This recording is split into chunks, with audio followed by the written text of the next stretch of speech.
कार्यक्रम के पुण्यार्चक हैं श्री वर्धमान श्वेतांबर स्थानकवासी जैन श्रावक संघ ट्रस्ट, उपाध्याय प्रवर प्रवीण ऋषि चातुर्मास समिति।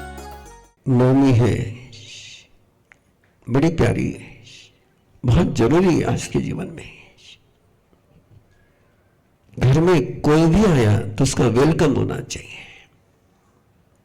घर का सदस्य घर में आए, चाहे छोटा आए चाहे बड़ा आए, उसको रिसीव करना चाहिए, उसको रिस्पॉन्स देना चाहिए। वो घर से घर में आया है, उसके दखल लेनी चाहिए, उसको लगना चाहिए कि मैं अपनों के बीच आया हूं।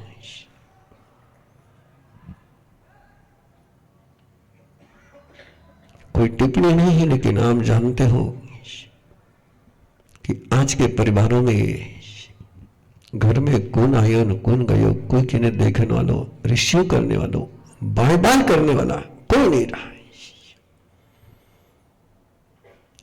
सब कनेक्शन में आ गए, रिलेशन में कोई नहीं रहा।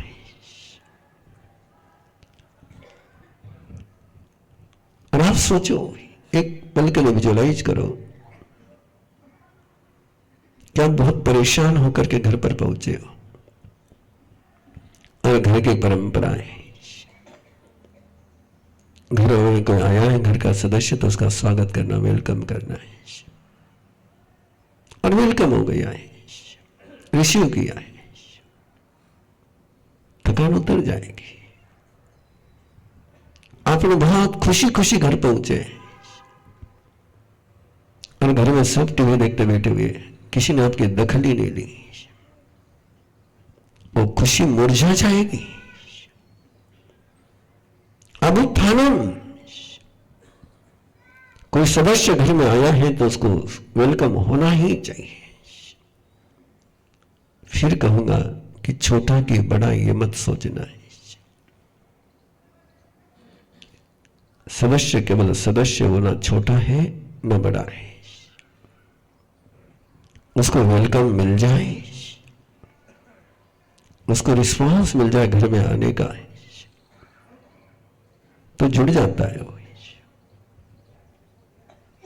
और 10वां सूत्र है उपसंपदा है, जिसको आप कहते हैं फॉरेन को पढ़ने के लिए जाना, हॉस्टल में पढ़ने के लिए जाना है, कहीं एक्सपीरियंस लेने के लिए जाना है, उसको उपसंपदा कहा गया है। ये 10 समाचारी के सूत्र है। आगे डिटेल में समाचारी बहुत दे गए, पहले प्रहर में क्या करना, साधु के लिए भी आपके लिए भी। अरे करना चाहिए आप लोगों ने। तेजड़ी केवल एक ही हो गई हमारे यहां कि हमने मान लिया कि सारा केवल साधुओं के लिए, जैसे उनको ही सिद्ध होना है तो उनको व्याधि में रहना है। ये उन सभी के लिए जो सिद्ध होना चाहते हैं। अगर बहुत विस्तार है और विस्तार की अपनी गरिमा भी है और बहुत अच्छा विस्तार है, लेकिन आग्रह करूंगा आपको कि यूट्यूब पर हर साल का उत्तराधीन सूत्र है, उसमें से ये 26वें अध्याय को जितनी बार सुन सकते हो जरूर सुन लेना है। अगला अध्याय है जो तेजड़ी का है, शोकांतिका का है, आंसू बहाने का है। इस भावना के साथ उसकी आराधना करेंगे, न आपके लिए कभी ऐसा हो, न और किसी के लिए ऐसा कभी हो। संदर्भ वहां गुरु का है, लेकिन बात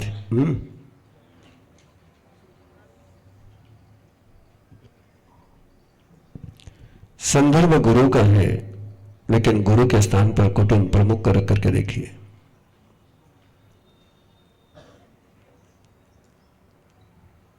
कुटुंब प्रमुख किसी को बात कहता है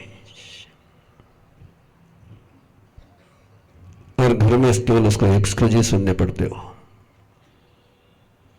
सारे एक दूसरे पर टालते हो, तो उसकी क्या हालत बनेगी। प्रभु महावीर एक उपमा देते हैं कि गाड़ी को बैल जोते गए, लेकिन बैल दो प्रकार के हो सकते हैं। एक वो हो सकते हैं कि जो गाड़ी के चलाने वाले के इशारे को समझकर गाड़ी चलाए, और एक वो हो सकते हैं कि जो जिन्होंने नहीं सुनने का ही पचकान लिया, सुनना ही नहीं, कुछ भी को नहीं सुनना है। ऐसे गाड़ी के बैलों को चलाना कितना आसान होगा ना। और उसकी जो हालत होगी वही हालत घर प्रमुख की होती है, संघ की होती है, संघ प्रमुख की होती है, गुरु की होती है। ऐसे चेले जिनको मिल जाए कि जो केवल एक्सक्यूज देते हैं, जो केवल एलिगेशन लगाते हैं, जो केवल बहाने बनाते हैं, उस गुरु उसके लिए परमात्मा ने रास्ता निकाला है कि यदि ऐसे लोगों से पाना पड़ जाए ना तो कितने ही प्यारे हो बाय बाय करके निकल जाना है। तो अपनी समाधि बहुत महत्वपूर्ण है। जहां समाचार का पालन नहीं होता है वहां नरक में जीने के बजाय अकेले जीना बहुत अच्छा रहता है। ऐसा ही होता है। गुरु ने कहा उस घर से लेकर क्या जाए, और चेले ने जवाब दिया वो मुझे पहचानती नहीं है, अभी वो घर पर नहीं होगी, अभी वो बाहर गई होगी, मुझे हर बार क्यों कहते हैं और किसी को नहीं भेजते हो। अब गुरु तो माथा ही पीटेगा और क्या करेगा। हमेशा मुझे ही बोलते हो, दूसरे को बोलते ही नहीं हो। इस प्रकार का जहां वातावरण होता है उसको कलंक की जगह ऐसे दुष्ट बैल इनको चलाते हुए गाड़ी की हालत और गाड़ीवान की हालत बड़ी खतरनाक हो जाती है। तब होना यही है कि ना आपकी हो ना और किसी की हो। गर्गाचार्य की ऐसी हालत हो गई, उनको ऐसे चेले मिल गए तो उन्होंने निर्णय कर लिया और चेलों को छोड़ करके वो स्वयं अकेले ही साधना मार्ग पर चल पड़े और डिटेल में भाग गई है। बैलों का उदाहरण दिया गया कि एक बैल गाड़ी को जोता तो नीचे गिर जाता है, एक गाड़ी को दूसरी तरफ खींचता है, एक रास्ते में कहीं गायें दिखी तो उनके पीछे दौड़ता है, एक उल्टे रास्ते ले जाना चाहता है, उधर ले जाना चाहता है, गाड़ी उधर खींचता है, मारने गए तो नीचे बैठ जाता है, चलाने गए तो सिंह मारता है। ऐसे बैल हो जाए तो गाड़ी वाले की क्या हालत हो जाती है। और उसी का उदाहरण देते होंगे कि माई मुद्दे न पड़ई, जो मायावी होता है वो कपट करके मैं बहुत बीमार पड़ गया, ऐसा है वैसा है ये वो है, और गुस्सा वाला व्यक्ति उत्पत्त पर जाता है। जिसमें अहंकार होता है वो बिल्कुल खड़ा रहता है, विजय क्या रहता है, मैं बड़ा हूं।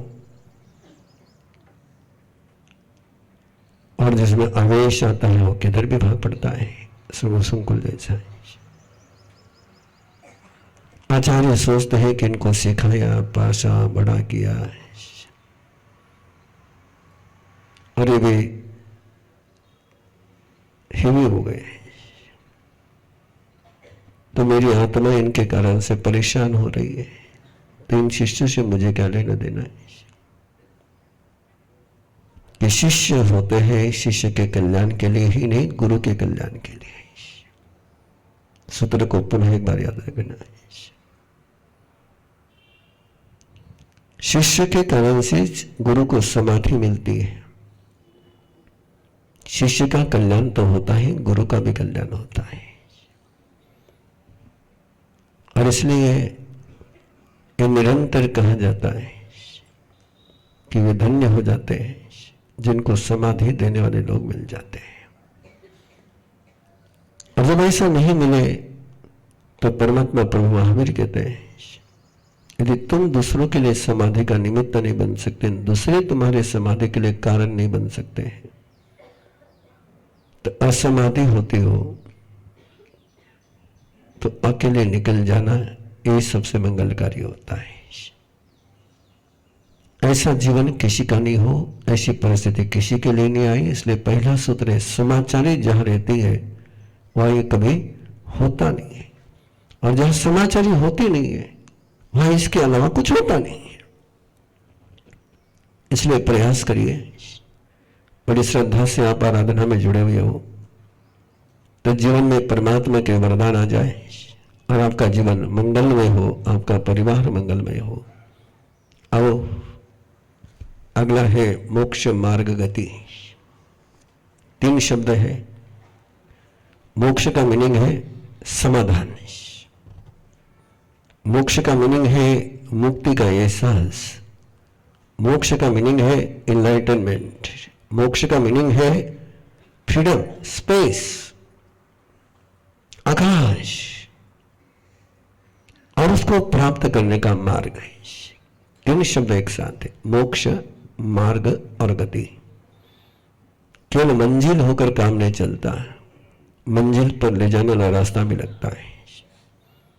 केवल मंजिल और रास्ता होकर के भी काम नहीं चलता है, उस पर चलने का तरीका भी आना चाहिए। तिग्विधि मोक्ष मग्ग गई नामम 28वें अध्ययनम संपूर्णम। पूरे जैन धर्म को यदि आपको समझना है,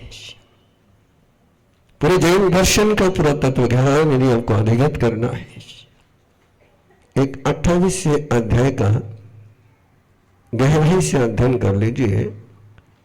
पूरा जैन धर्म इसी का अध्याय में समा गया है। केवल जैन धर्म ही नहीं कहूंगा मैं उसको, जीवन में भी कोई भी व्यक्ति मंगलकारी मार्ग और शांति और समाधि का अनुभव करना चाहता है तो उसके लिए 28वां अध्याय है। जिसके किसी के मन में स्वाधीनता की प्राप्ति की तमन्ना हो,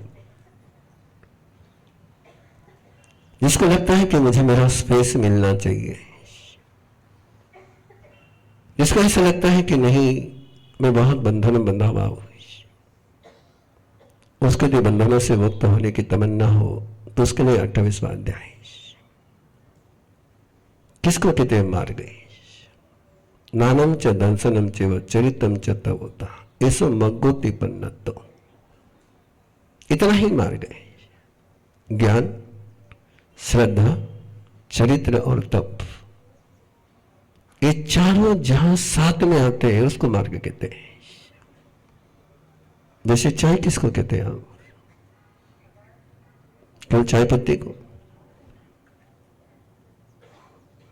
जैसे चाय के लिए सब कंटेंट्स लगते हैं, वैसे मोक्ष मार्ग के लिए 4 कंटेंट्स पक्के लगते हैं।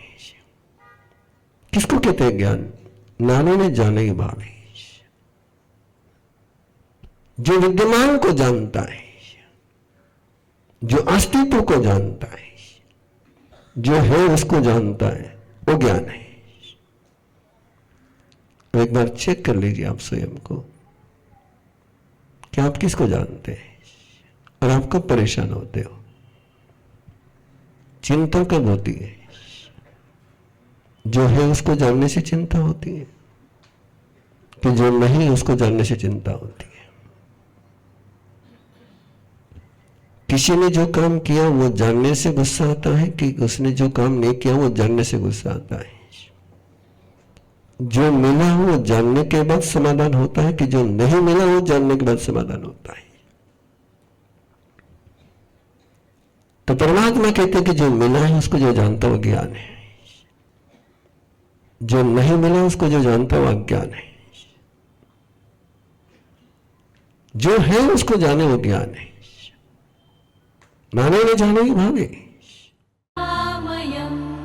ध्यानहीनान पश्यन्ति निज देहे व्यवस्थितम् अनंत सुख संपन्नम ज्ञानामृत पयोधरम् अनंत वीर्य संपन्नम दर्शनम। स्वयं की यात्रा स्वयं के साथ करने के लिए जुड़े हमारे साथ और हम पुरुषाकार ध्यान साधना के 72 घंटे के रेजिडेंशियल शिविर में 10 अप्रैल से 13 अप्रैल शिकोहपुर मंदिर, Delhi Jaipur road, Gurgaon.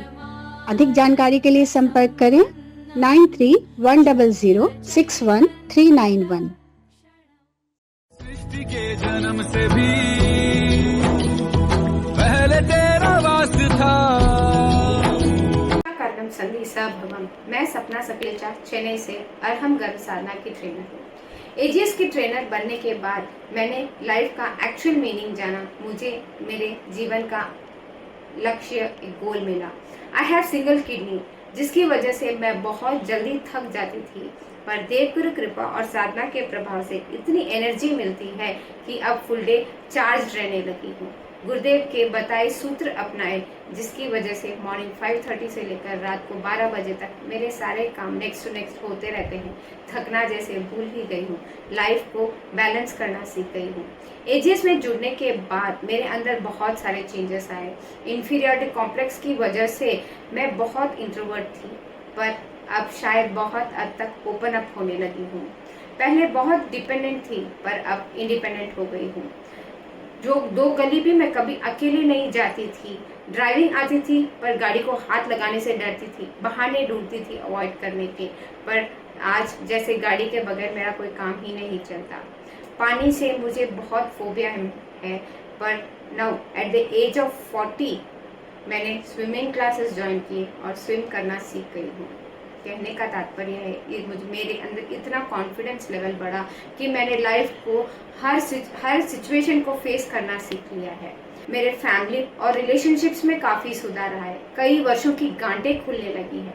Last 4th and 4th most AGS ने मुझे मेरी पहचान दी, मुझे आइडेंटिटी मिली। एजीएस में जुड़ने के बाद मेरे अंदर के टैलेंट से मुझे पहचान करवाया, मुझे अपने आप पर प्राउड फील करवाया। टेक्निकली बहुत कुछ सीखा। देव गुरु की कृपा, अनंत अनंत कृपा। ऐसे ना जाने कितने ही बदलाव अरहम विद्या के ट्रेनर्स अपने और दूसरों के जीवन में ला रहे हैं, जैसे कि शारीरिक समस्या, मानसिक स्वास्थ्य, कर्म बंधनों को समझ के बदलना, मेडिटेशन या साधना में और ऊंचा उठने की आकांक्षा। जीवन के हर प्रश्न के उत्तर मिलेंगे अरहम विद्या टीचर ट्रेनिंग प्रोग्राम में। इस कार्यक्रम के पुण्यार्चक हैं श्री वर्धमान श्वेतांबर स्थानकवासी जैन श्रावक संघ ट्रस्ट, उपाध्याय प्रवर प्रवीण ऋषि चातुर्मास समिति, महावीर भवन, इंदौर।